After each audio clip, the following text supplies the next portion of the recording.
200 கோடி ரூபாயை விட்டுட்டு ஒரு நடிகர் வர்றாரு, அவர் நினைச்சா ஆல்ரெடி தான் உங்ககிட்ட 2000 கோடி இருக்கேப்பா. 200 கோடி இருந்தா என்ன, இல்லாட்டி என்ன?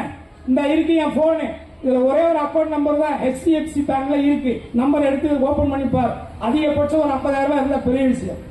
50,000 ரூபாய் சேவிங் வச்சுக்க தெரியல, 200 கோடி ரூபாய் வாங்குற வரையாண்டா எதுக்குறேன்னு எத்தனை பேர் கேட்டுருப்பாங்க.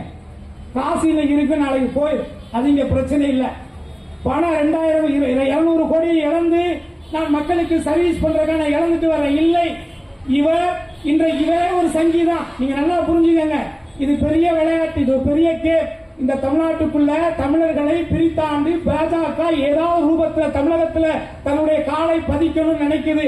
அது சத்தியமாக முத்துவேல் கருணாநிதி ஸ்டாலின் இருக்கும் வரை, அவருடைய மகன் உதயநிதி ஸ்டாலின் இருக்கும் வரை, என்னை போன்ற மனித நேயத்தையும் மதத்தின் பெயரால் மக்களை பிரிக்கின்ற அந்த பாசிச சக்திகளை எதிர்க்கின்ற கடைசி உயிர் இருக்கும் வரை உங்களால் தமிழகத்துக்குள்ளே கால் ஊன்ற முடியாது. அது நைனாவா இருக்கட்டும், அவங்க நைனாவா இருக்கட்டும், யாராக வேணாலும் இருக்கட்டும், அதுக்கு வாய்ப்பு நம்ம கொடுத்துடக்கூடாது.